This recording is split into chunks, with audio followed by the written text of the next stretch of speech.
The sound of a perfect shot echoed through America's most exclusive shooting club, followed by thunderous applause from wealthy patrons dressed in designer shooting gear worth more than most people's cars. Blake Radcliffe lowered his custom Remington rifle, a smirk spreading across his perfectly tanned face as the target displayed another dead-center bullseye. This was his kingdom, a world where money, power, and skill created an impenetrable barrier between the elite and everyone else. But what happened next would shatter everything. Blake thought he knew about shooting, about respect, and about the quiet strength that often hides behind the most unassuming appearances. If you've ever been underestimated, dismissed, or made to feel invisible because of how you look or where you come from, you might want to stay for this story. Because sometimes, the most dangerous opponent is the one nobody sees coming. At the Elite Shooters Club in Boston, where membership costs more than most people's annual salaries, Emma Miller stood near the entrance, clutching her worn leather purse. Her simple blue cardigan and department store jeans made her stick out like a dandelion in a rose garden. At 35, she was neither young enough to turn heads nor successful enough to command respect in this circle of wealth and privilege. The receptionist, a young woman with immaculate blonde hair and a practiced smile that probably cost a fortune to perfect, looked up and immediately looked back down, as though Emma were merely a distraction from more important matters. "Excuse me," Emma said softly, her voice barely audible above the sound of expensive conversations happening around her. "I'd like to register for today's open practice session." The receptionist glanced up again, this time allowing her gaze to travel judgmentally from Emma's sensible shoes to her simple ponytail, taking mental notes of every detail that screamed, "Doesn't belong here." "Membership cards only," she replied dismissively. Already turning her attention to more pressing matters on her computer screen, Emma took a deep breath, pulling out a crinkled envelope from her purse like she was presenting her life savings. "I have a day pass." It was a gift. Blake noticed the newcomer from across the room where he was holding court with his usual audience of admirers and sponsors. At 42, he was at the absolute peak of his career, 5-time national champion, Olympic gold medalist, and the face of Remington's premium firearms line. His family's oil fortune had given him access to the best training since childhood, and his natural talent had done the rest. He was American shooting royalty, and he knew it. Well, Blake drawled loudly, his voice carrying across the range with practiced authority. "Looks like someone took a wrong turn on the way to Walmart." His companions laughed right on cue, their expensive dental work gleaming as they drew more attention to Emma, who was making her way to the basic shooting range with her eyes fixed firmly on the floor, trying to become invisible. Rebecca Johnson, the club's manager and a former competitive shooter herself, frowned at Blake's comment but said nothing. In a place like this, challenging the Golden Boy wasn't worth the career suicide it would represent. Emma found a spot at the far end of the basic range.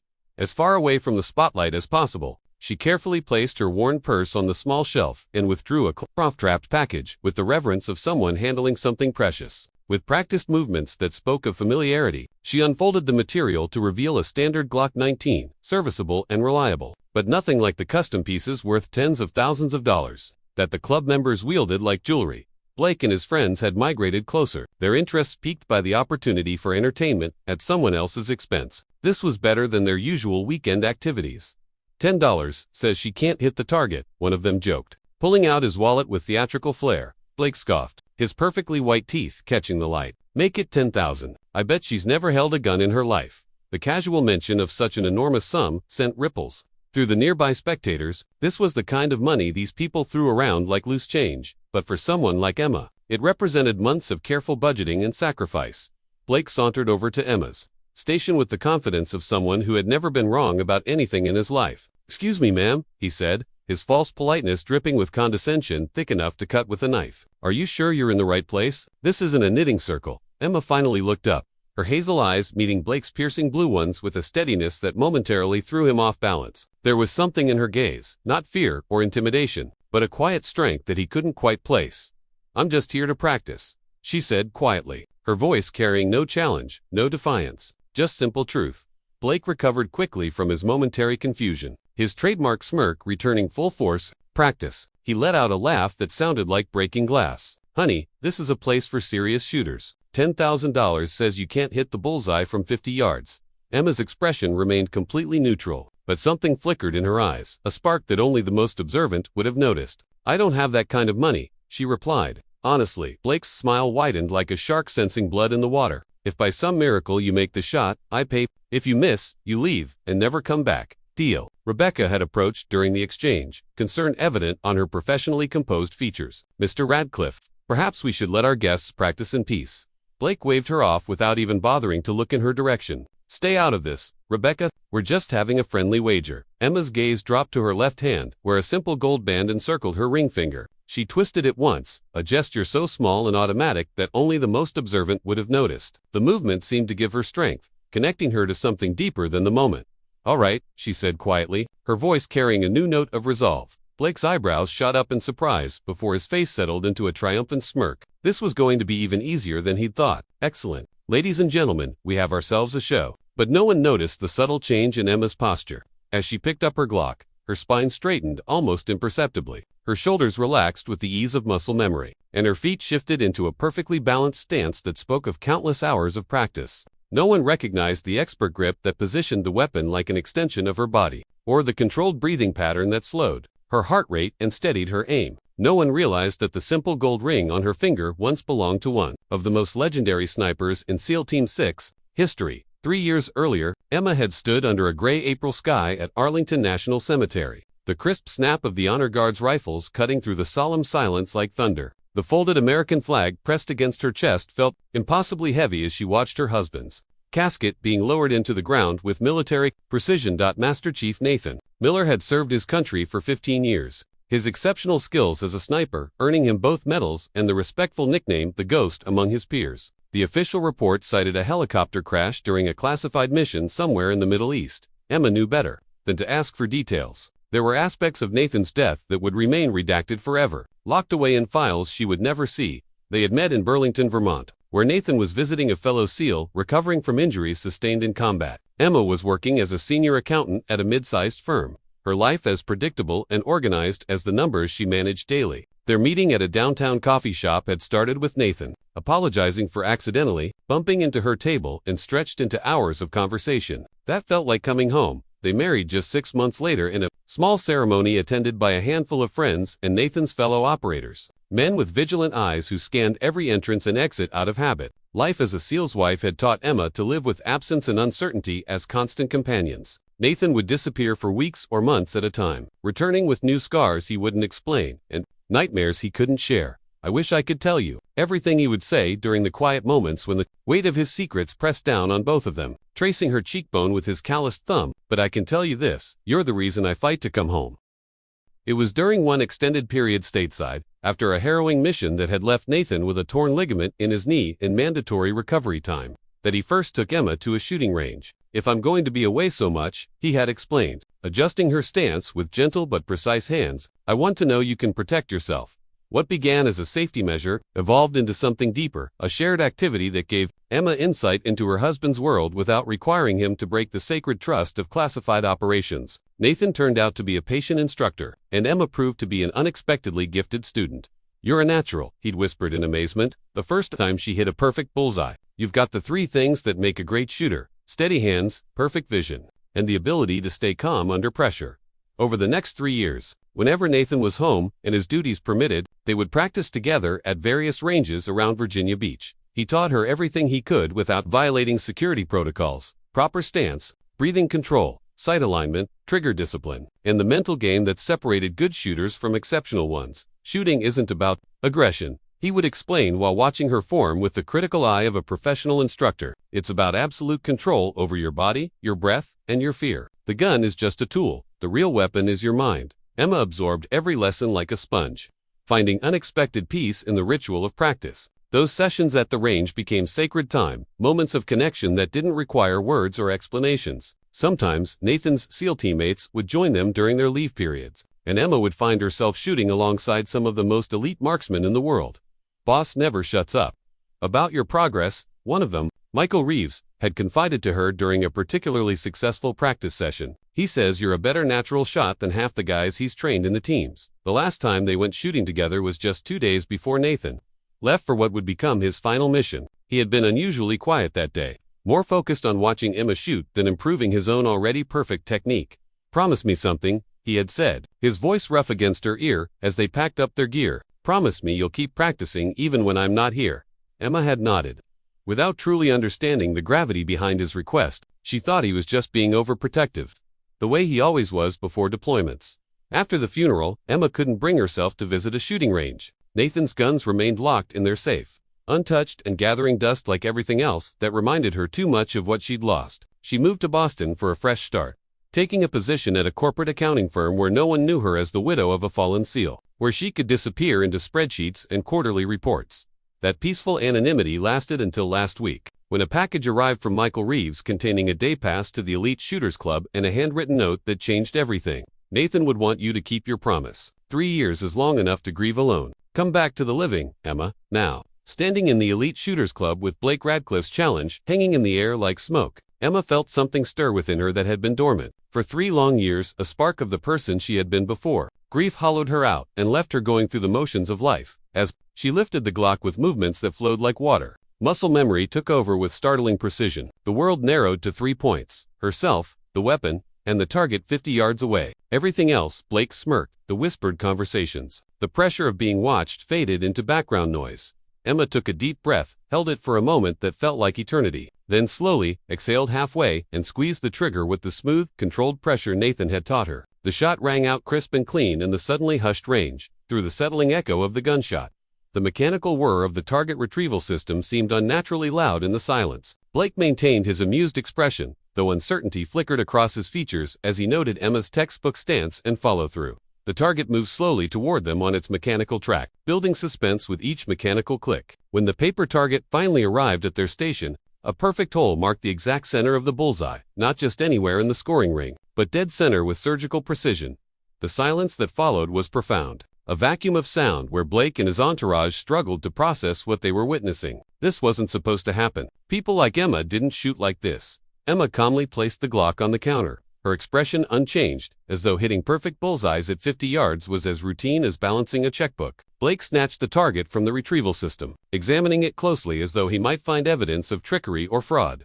"Beginner's luck," he finally declared, his voice carrying a sharp edge that hadn't been there before. "Anyone can get lucky once." Rebecca stepped forward, her professional mask slipping to reveal genuine admiration. "That was an exceptional shot, Miss Miller," Emma supplied quietly. "Emma Miller," Rebecca nodded, offering a smile that was both apologetic for Blake's behavior and impressed by Emma's skill. "Ms. Miller, perhaps you'd like to try our advanced range facilities. Clearly, you're not a beginner." Before Emma could respond, Blake interjected with the desperation of someone watching his worldview crumble. "Hold on there. One lucky shot doesn't make her a professional. Let's see if she can do it again, this time with real stakes." An uncomfortable murmur ran through the growing crowd of spectators who had gathered to witness the unexpected drama unfolding. This was better entertainment than most of them had experienced in years. $50,000, Blake announced, pulling his leather checkbook from his jacket pocket with theatrical flair. "If you can hit 3 bullseyes in a row at 75 yards, I'll write the check on the spot. If you miss even one, you publicly admit you cheated somehow and leave this club forever."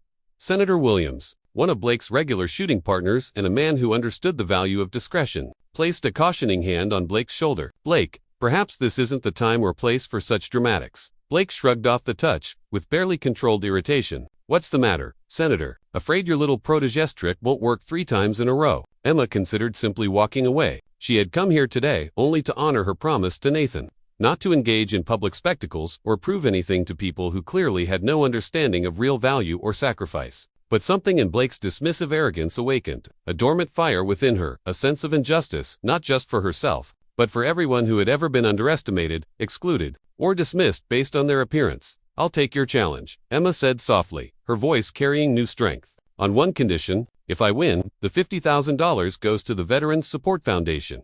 Blake hesitated only briefly before nodding with the confidence of someone who had never lost anything that mattered. "Fine by me. It's not like you're going to win anyway." As Emma moved to the 75-yard mark, Rebecca approached her with genuine concern etched on her features. "Miss Miller, you should know that Mr. Radcliffe holds the club record at this distance. No one has beaten his score in 5 years." Emma nodded, appreciating both the warning and the respect behind it. "Thank you for your concern, Miss Johnson, but I think I'll be fine." Rebecca studied her carefully, noting the quiet confidence that seemed completely at odds with Emma's unassuming appearance. There was something about this woman that didn't add up, something that suggested depths beneath the simple exterior. Blake was making a theatrical show of the entire event, his voice carrying across the range as he addressed a substantial crowd that had gathered. "Ladies and gentlemen," he announced like a carnival barker, "we are about to witness either the most impressive fluke in shooting history or the most embarrassing failure. 3 bullseyes at 75 yards with a standard handgun, impossible for any amateur." Emma loaded fresh magazines methodically, her movements economical and precise. As she prepared for what might be the most important shots of her life, Memories of Nathan's lessons filtered through her mind like a gentle current. When the pressure is on, he had told her during one of their last practice sessions, fall back on your training. Let your body remember what your mind might forget under stress. Trust yourself the way I trust you. The range had gone completely silent. All attention focused on the confrontation unfolding before them. This had stopped being about money or reputation. It had become something deeper, a test of character and truth. For her first shot, Emma took slightly longer to aim, adjusting to the increased distance and accounting for subtle variables that most shooters never considered. The crack of the gun was followed by another perfect hit that sent a ripple of amazement through the crowd. Blake's jaw tightened visibly as he realized this might not go according to his plan. The second shot came more quickly, with Emma adjusting her stance minutely before firing. Another bullseye, placed with the kind of consistency that spoke of extensive training in natural ability.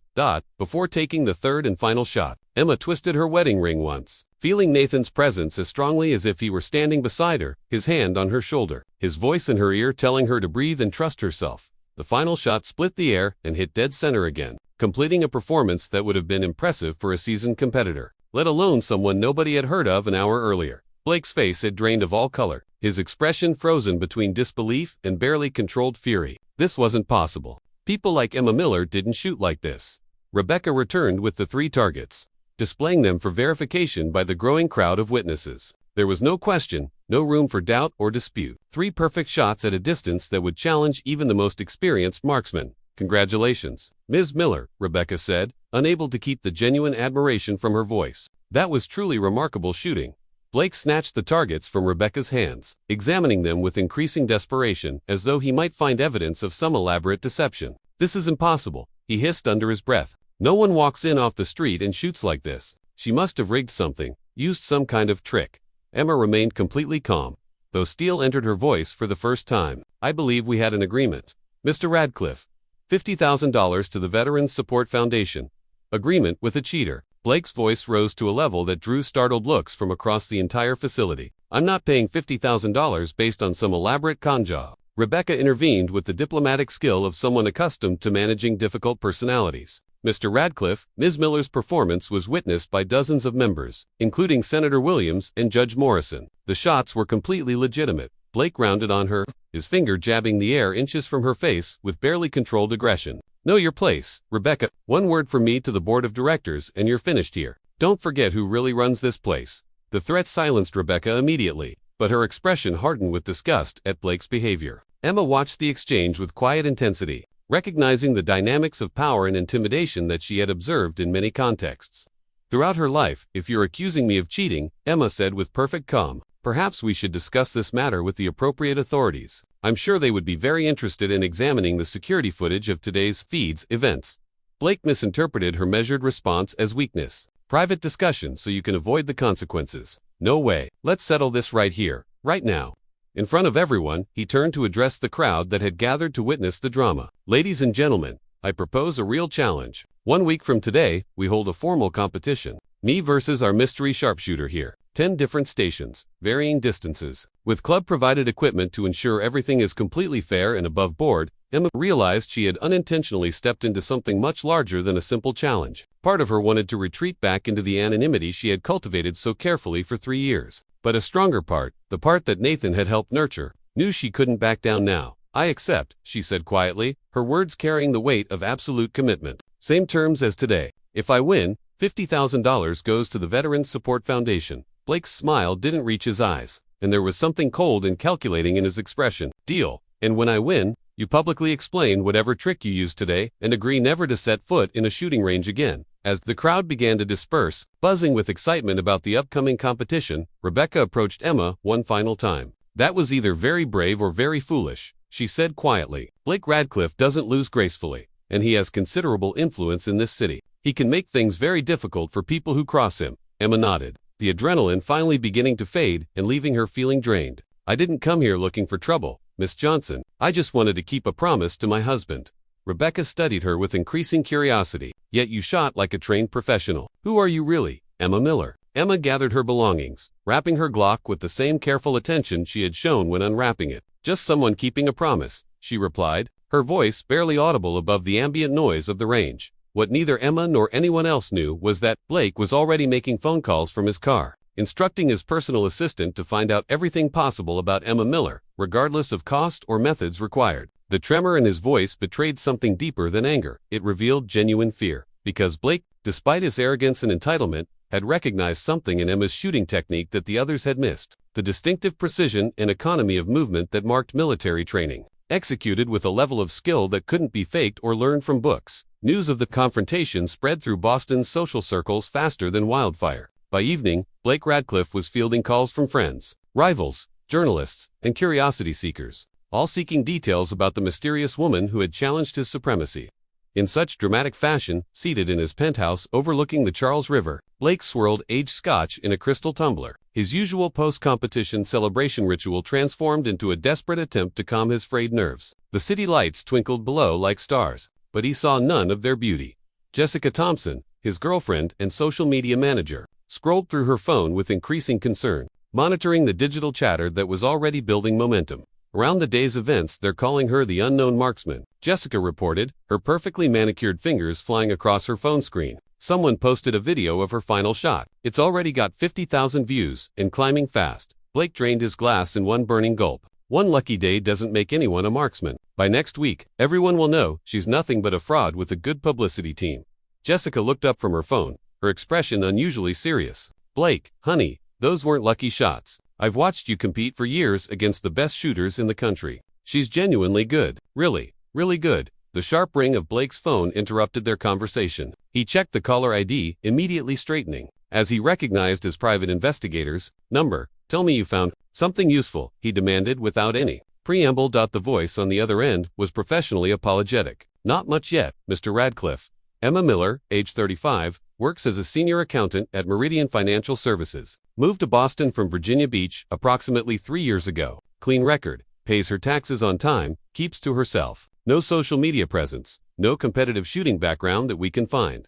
Blake's frustration mounted with each word. "That's completely impossible. Nobody shoots like that without extensive training and experience. Dig deeper. Check shooting instructors, private ranges, anything that might explain her skill level." After ending the call, Blake paced the length of his expansive living room, his expensive Italian leather shoes clicking against the marble floor. "I don't understand this," he muttered to Jessica. "Who is she? Where did she learn to shoot with that kind of precision?" Jessica set down her phone, watching him with growing unease. "Blake, maybe it's time to let this go. Pay the charity donation, chalk it up as an off day, and move on. This is getting out of hand." Blake stopped abruptly, turning to her with an intensity that made her flinch involuntarily. "This isn't about money, Jessica. It's about my reputation, my career, my entire legacy. If I let some nobody show me up without consequences, I'm finished in this sport." Across town, Emma sat at her small kitchen table, staring at her phone as it buzzed repeatedly with calls from unknown numbers. Michael Reeves had tried to reach her 3 times since she'd returned from the range, and the shooting community was apparently smaller and more connected than most people realized. Emma brewed herself a cup of chamomile tea and carried it to her small balcony, trying to process the events of the day. Part of her regretted accepting Blake's challenge. The attention was unwelcome and potentially dangerous. Yet another part of her felt strangely liberated, as though something that had been locked away for 3 years had finally been set free. Her phone buzzed again, displaying an unfamiliar local number. After a moment's hesitation, she answered. "Miss Miller, this is Rebecca Johnson from the Elite Shooters Club." Emma tensed slightly. "Miss Johnson, what can I do for you?" Rebecca's voice carried an undertone of genuine urgency. "I probably shouldn't be calling you, but I thought you should know. Blake has hired people to investigate your background. He's convinced you cheated somehow, and he's not going to let this go quietly." Emma closed her eyes, unsurprised but disappointed. "Thank you for the warning, Miss Johnson. I appreciate your concern, but I have nothing to hide," Rebecca continued, her voice dropping to barely above a whisper. "Look, I don't know who you are or where you learned to shoot like that, but Blake Radcliffe has connections throughout this city. His family practically owns half of Boston's financial district. If he feels genuinely threatened, he can make life very difficult for people." Emma appreciated the concern, but years as a military spouse had taught her to distinguish between real threats and intimidation tactics. "I'll be careful," she promised, "but I intend to honor our agreement next week." After ending the call, Emma opened a small wooden box that sat on her kitchen counter, containing Nathan's medals, letters, and their wedding photo. Inside, beneath the carefully folded flag from his funeral, lay Nathan's personal training log, a detailed record of every practice session, every lesson, every moment they had shared at shooting ranges across Virginia. She flipped through the pages, Finding the entries where Nathan had documented their sessions together, his handwriting was precise and economical. Emma, 50 yards, 9 out of 10 bullseyes. Natural talent, better instincts than most recruits. Recommend advanced training. The next morning, Emma called in sick to work, for the first time in 3 years. Instead of going to her office, she drove to a public shooting range far from the elite shooters club's exclusive clientele, where she could practice without attracting unwanted attention. For 8 straight hours, she worked methodically through every technique Nathan had taught her, every lesson he had shared during their precious time together. Each shot was a conversation with his memory, each bullseye a promise kept across the boundary between life and death. That evening, a text message arrived from Rebecca Johnson, Blake requesting rule changes for competition. Board meeting tomorrow. We'll keep you informed. Emma understood the implication immediately. Blake was trying to restructure the competition to showcase areas where his experience and resources would give him maximum advantage. Emma's response was simple and direct. Thank you for letting me know. No changes needed on my end. In his penthouse, Blake received Rebecca's update with growing satisfaction. Perfect, he told Jessica, who was watching him with increasing concern. 10 different stations, 10 different types of firearms. There is absolutely no way she can match my experience across that range of weapons and conditions. Jessica set down her wine glass carefully. And if she does match you, Blake's smile held no warmth whatsoever. She won't. But if by some miracle she gets close, I've arranged a little insurance policy to ensure the outcome goes our way. The day before the competition, Michael Reeves finally caught up with Emma by appearing at her apartment door, unannounced. His weathered face showing both concern and determination. You couldn't return a phone call? He asked, though his gruff tone was belied by the obvious worry in his eyes. Emma led him into her small apartment, genuinely relieved to see a familiar face. I've been busy preparing, she explained simply. Michael surveyed the apartment, noting the shooting manuals spread across her kitchen table and the focused intensity in her demeanor. So I've heard, the whole community's talking about you and this Radcliffe character. They sat across from each other at Emma's small kitchen table, sharing coffee and the comfortable silence of people who had been through similar experiences. Nathan would be incredibly proud, you know, Michael said quietly, not just of the shooting, of you stepping back into the world, refusing to be invisible anymore. Emma felt tears threaten for the first time in months. I'm not sure that's what I'm doing, Michael. This whole thing just happened. I didn't plan any of it. Michael nodded with understanding. The best battles rarely are planned, Emma, but sometimes they're exactly what we need to find ourselves again. He reached across the table, his weathered hand covering hers briefly. You're not alone in this. I've made some calls, arranged for friends to be in the audience tomorrow. You'll have support. As Michael prepared to leave, he turned back at the door. One more thing, be careful with this Radcliffe character. A guy like him, with his money and connections, he's not used to losing. When people like that feel cornered, they don't always play fair. Emma nodded, appreciating both the warning and the familiar military terminology. I will, Michael, and thank you for the day pass, for everything. His smile was warm and genuine, just keeping a promise to a fallen brother. That's what we do. Blake Radcliffe's investigation into Emma Miller had begun as a matter of wounded pride. By midweek, it had evolved into an obsession that consumed more of his attention than any actual preparation for the upcoming competition. The initial background check had yielded frustratingly little concrete information. Emma Miller appeared to be exactly what she seemed, an unremarkable accountant living a quiet, anonymous life in Boston. I want you to focus on Virginia Beach, Blake instructed his investigator during their daily call. She lived there before moving to Boston. Check shooting ranges, firearms instructors, anyone who might remember training her. I'll look into it. Mr. Radcliffe, the investigator replied, but marriage records in Virginia are I don't care what it takes or what it costs. Blake interrupted sharply. The competition is tomorrow. I need actionable information now. The breakthrough came that evening. As Blake was reviewing security footage of Emma's shooting form, trying to identify any technical flaws he could exploit, his phone rang, displaying his investigator's number. Virginia Beach was the key. Mr. Radcliffe, Emma Miller is the widow of Master Chief Nathan Miller, United States Navy SEAL, killed in action 3 years ago. Highly decorated sniper, known throughout the special operations community. Blake felt a chill run through his body like ice water. A Navy SEAL sniper, are you absolutely certain? The investigator continued with professional thoroughness. Completely certain, sir. Nathan Miller was legendary among his peers. According to my military contacts, he spent considerable time training his wife in marksmanship. Fellow SEALs considered it more than just a hobby. Miller took her training very seriously. Is there anything else I should know? Blake asked, his voice carefully controlled despite the panic rising in his chest. Just one more detail, the investigator replied. Nathan Miller had a nickname within the SEAL teams. They called him the Ghost for his ability to hit targets that other snipers couldn't even see. He held several unofficial long-distance shooting records within the special operations.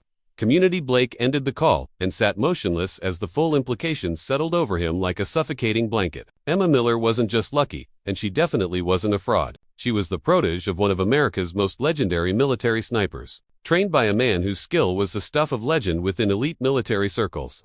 The narrative Blake had constructed, exposing an amateur's lucky streak, was crumbling before his eyes. Worse, the alternative narrative forming in its place was far more compelling to the public imagination.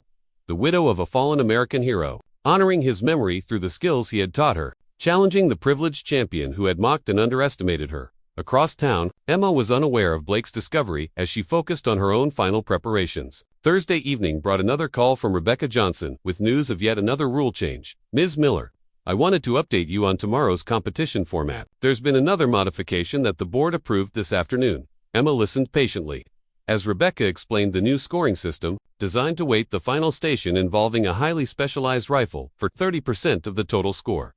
Let me guess, Emma said calmly. The final station features a weapon that Blake has exclusive experience with. Rebecca's hesitation confirmed Emma's suspicion. It's a custom Macmillan TAC 338, a long-range precision rifle. Blake has one of only 5 in civilian hands in the northeastern United States. Emma absorbed this information, recognizing the strategic manipulation for what it was. If Blake was investigating her military connections, it was only a matter of time before he discovered Nathan's identity and reputation. Thank you for keeping me informed. Miss Johnson, Emma said calmly, I appreciate your honesty about what I'm facing. After ending the call, Emma sat at her kitchen table, contemplating this latest development. She had extensive handgun training from Nathan, but significantly less experience with specialized long-range rifles. Blake was clearly stacking the deck in his favor. The next morning, Emma drove to a specialized shooting facility outside the city, where she had arranged private access to practice with precision rifles similar to the Macmillan. Tiga Delapon. As she pulled into the parking lot, she noticed a black SUV with government plates parked near the entrance. Leaning against the vehicle was a tall man with the unmistakable bearing and watchful eyes of special operations personnel. He approached as Emma gathered her equipment from her car. Mrs. Miller, Commander Jake Wilson, former SEAL Team 3. I served with Nathan in Baghdad back in 2016. Emma studied his face, though she didn't recall Nathan mentioning this particular teammate. Commander Wilson, I don't remember Nathan talking about you specifically. The man's expression remained respectfully neutral. We weren't in the same squad, ma'am, but in the teams. Everyone knows the Ghost's reputation. Word travels fast when one of our own needs support. He gestured toward the shooting range. Heard you might appreciate some guidance with the Macmillan TAC 338. I have considerable experience with that particular platform. For the next 4 hours, Commander Wilson patiently guided Emma through the intricacies of the high-precision rifle. Nathan taught you well with handguns, he observed as she completed a series of increasingly accurate shots. You have his patience, his breathing control, his natural feel for the weapon. This rifle isn't fundamentally different, just magnified in every way. By early afternoon, Emma was consistently hitting targets at distances that would have seemed impossible just days earlier. As they prepared to leave, Wilson handed her a small, weather-worn notebook. Nathan's personal distance calculations and wind adjustment formulas, he explained. He developed these techniques himself during his deployments. They're more precise than anything in the official manuals. Emma accepted the notebook with the reverence of someone receiving a sacred relic. Thank you, Commander. But why are you helping me? You don't really know me. Wilson's expression softened slightly. When you lose a brother in the teams, you look after what mattered to him. Nathan talked about you constantly, how proud he was of your progress, your natural ability, your strength. He said you had the steadiest hands he'd ever seen on a civilian. As Wilson prepared to leave, Emma felt compelled to ask the question that had been nagging at her. Commander, is my competing tomorrow the right thing to do? This has gotten so much bigger than I intended. Wilson paused, considering his words carefully. Ma'am, I can't make that decision for you, but I can tell you that Nathan would be proud, not just of your shooting, but of you refusing to be intimidated or pushed around. Sometimes the most important battles are the ones we never planned to fight. That evening, Blake received the final confirmation of Emma's connection to the legendary SEAL sniper. With each new detail about Nathan Miller's service record, his reputation within the Special Forces community, and the circumstances of his death during a classified mission, Blake's confidence continued to erode. He poured himself another drink, dismissing Jessica's concerned glances as he paced his penthouse living room. It changes nothing, he insisted, though his voice lacked its usual conviction. Experience and training win competitions, not sentiment and backstory. Jessica watched him with growing unease. Blake, maybe it's time to reconsider. Pay the charity donation, call off the competition, and find a graceful way to step back from this situation. Blake stopped pacing abruptly, turning to face her with an intensity that made her flinch. Step back and confirm every whisper that I'm afraid of some amateur with a sob story. Absolutely not. Tomorrow happens exactly as planned. He reached for his phone, dialing a number he had memorized. It's Blake. Is everything arranged for tomorrow's competition? The brief conversation that followed was conducted in coded language, but Jessica caught enough to understand that Blake had arranged some form of insurance policy to guarantee the outcome would favor him. What was that about? She asked quietly when he ended the call.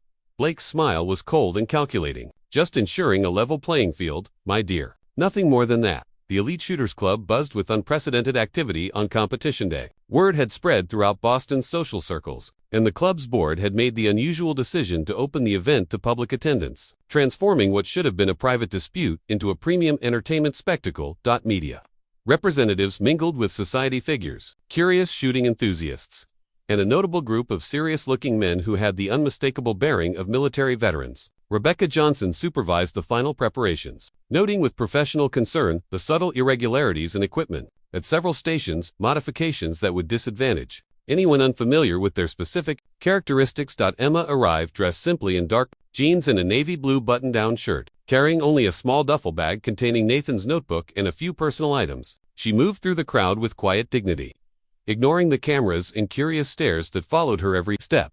Rebecca approached her privately before the competition began. Miss Miller, I've completed my final equipment inspection. There are irregularities, nothing I can officially protest without concrete evidence, but enough to significantly advantage someone with intimate knowledge of these particular firearms. Emma nodded calmly. Thank you for the warning, Miss Johnson. I understand what I'm facing.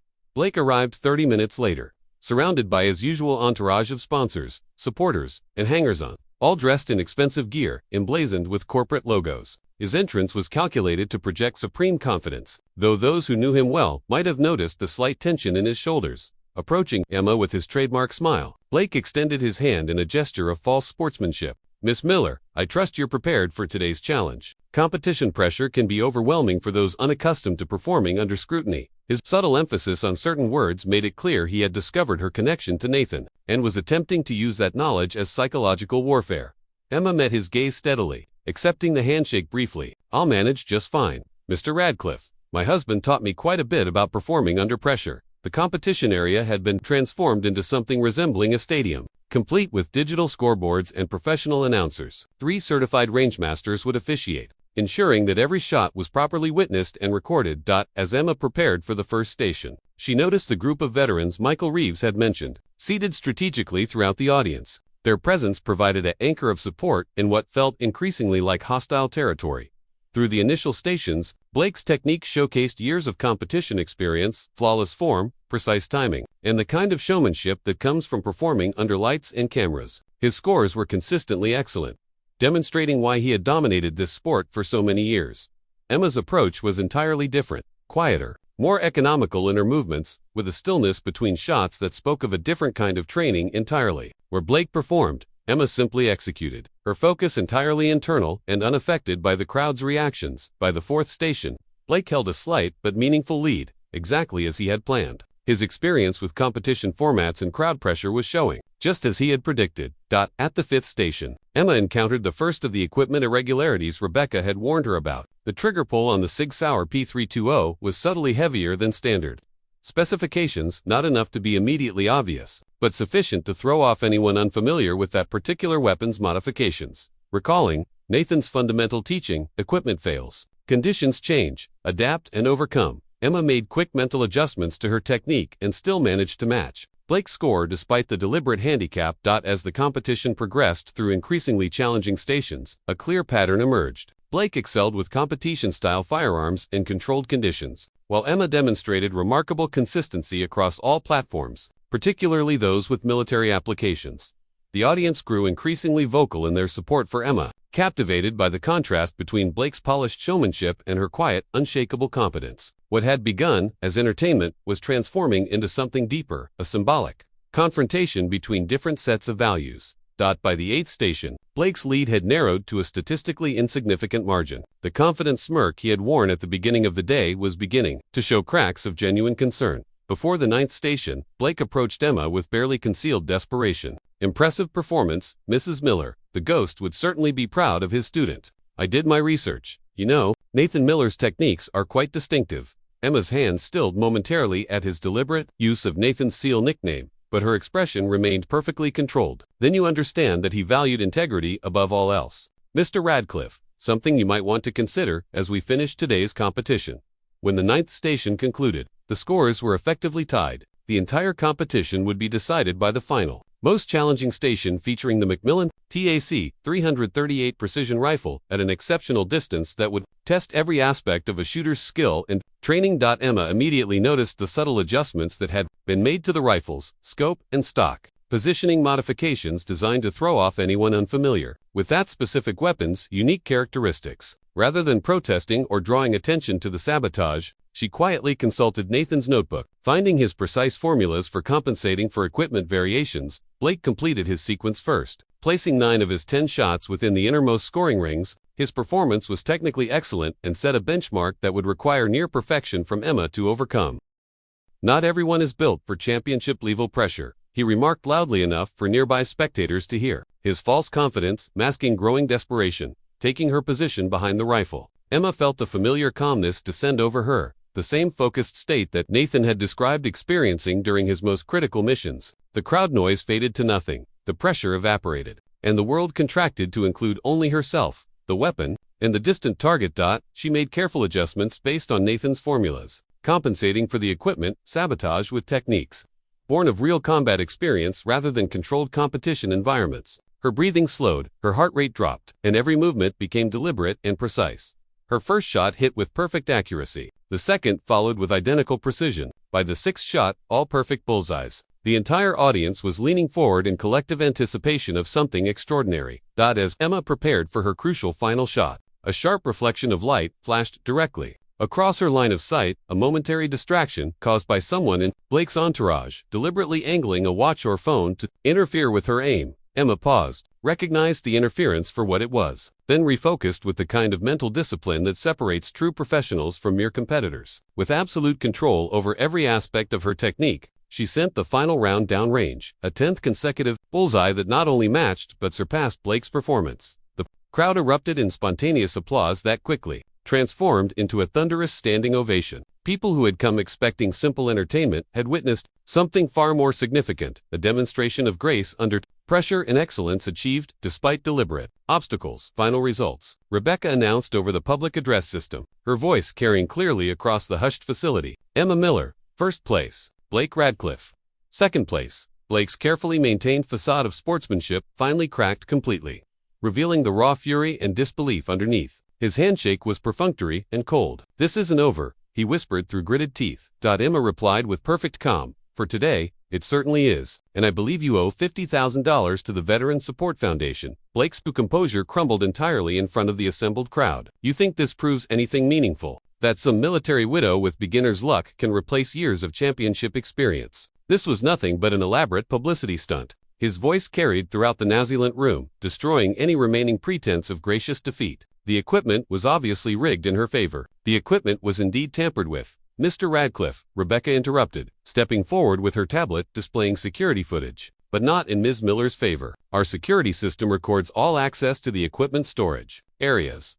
The footage clearly showed Blake's technical advisor entering the equipment room the previous evening and making subtle adjustments to several firearms, adjustments designed to disadvantage anyone unfamiliar with their modified characteristics. The revelation sent a shockwave through the audience, transforming their admiration for Emma's performance into something deeper.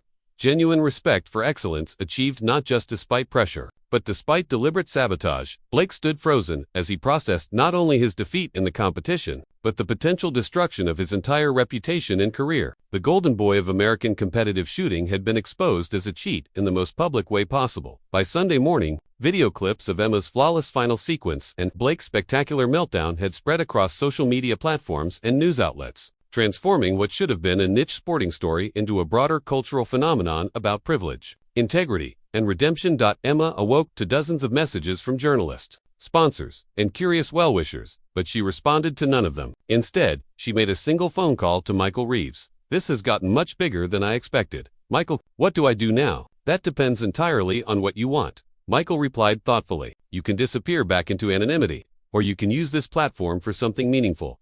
Emma considered his words carefully. Blake still hasn't made the donation to the Veterans Support Foundation, and that equipment tampering was clearly fraud. There should be consequences for that kind of behavior. Then you have your answer, Michael said. Sometimes the right thing to do isn't the easiest thing to do. At the Radcliffe penthouse, Blake's crisis management team was working frantically to contain the damage. We issue a statement citing extreme competitive pressure, his publicist suggested. We acknowledge a temporary lapse in judgment. Announce a substantial donation to veterans' causes. And you check into a high-end wellness facility for stress treatment.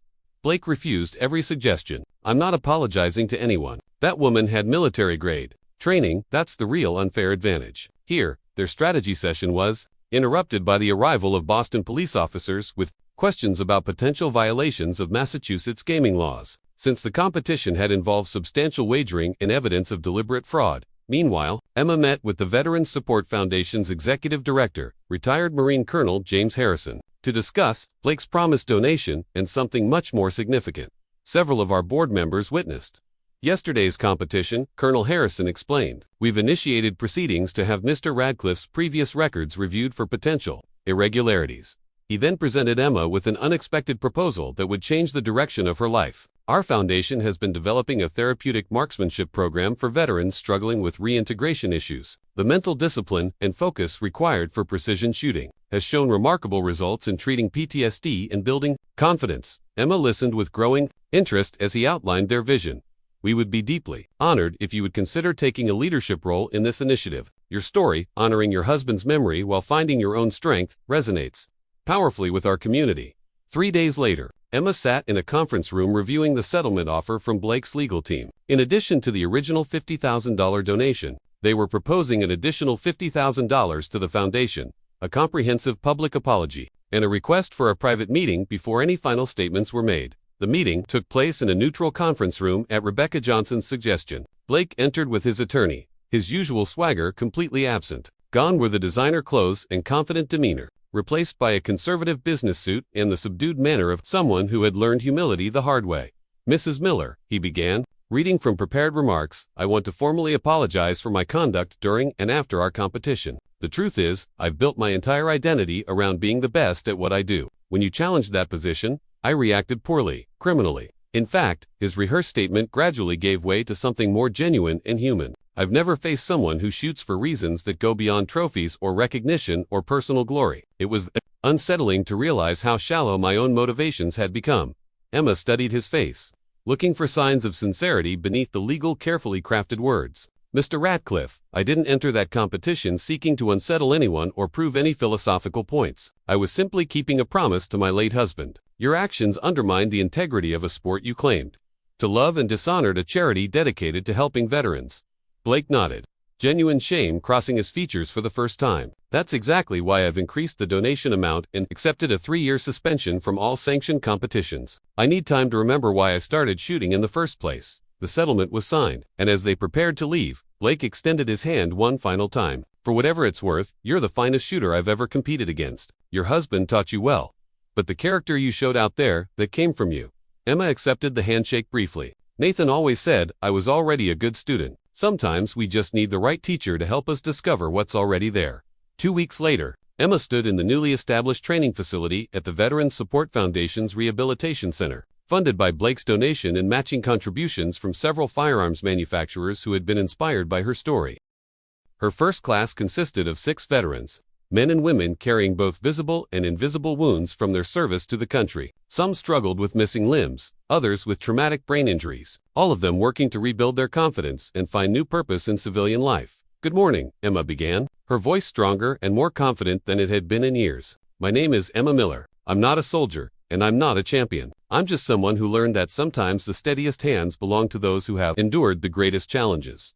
She gestured toward the equipment waiting for them. Today, we begin with the fundamentals: how to stand with confidence, how to breathe through difficulty, how to focus on what truly matters. These skills will serve you well beyond any shooting range. 6 months later, at the Foundation's annual fundraising gala, Emma addressed a gathering of donors, supporters, and the growing number of veterans who had found healing through their programs. 1 year ago, she told the audience, I walked into a shooting range for the first time in 3 years, trying to keep a simple promise to my late husband. I expected to reconnect with a skill he had taught me, then return quietly to my anonymous life.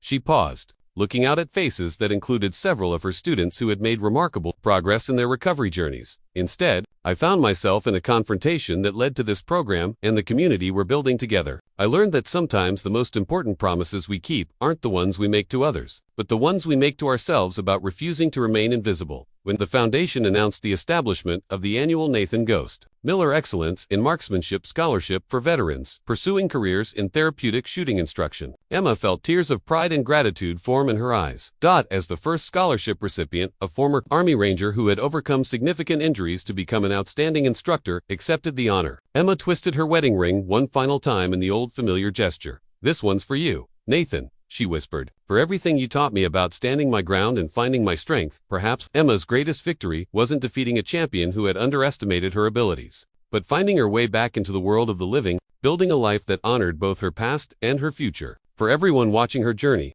from being dismissed and ignored at an elite shooting club to confidently leading programs that changed lives, the lesson was unmistakably clear. Never underestimate the quiet ones. Behind their silence might lie determination forged through unimaginable adversity, skills honed through dedication and sacrifice, and values anchored in experiences that go far beyond surface appearances. If you find yourself dismissed, overlooked, or underestimated because of how you look or where you come from, remember Emma Miller's remarkable journey. How a woman once made to feel invisible transformed a moment of disrespect into a lasting movement of healing and hope. How sometimes the most powerful response to being ignored is to let your actions speak so loudly that no one can ever ignore you again. And remember that the steadiest aim often comes from the hands that have shaken the most, the clearest vision from eyes that have seen the deepest darkness, and the strongest resolve from hearts that have survived the greatest losses. Emma Miller walked into that shooting range as a forgotten widow keeping a promise. She walked out as a champion, not just of marksmanship, but of the quiet strength that lives within all of us, waiting for the right moment to be revealed.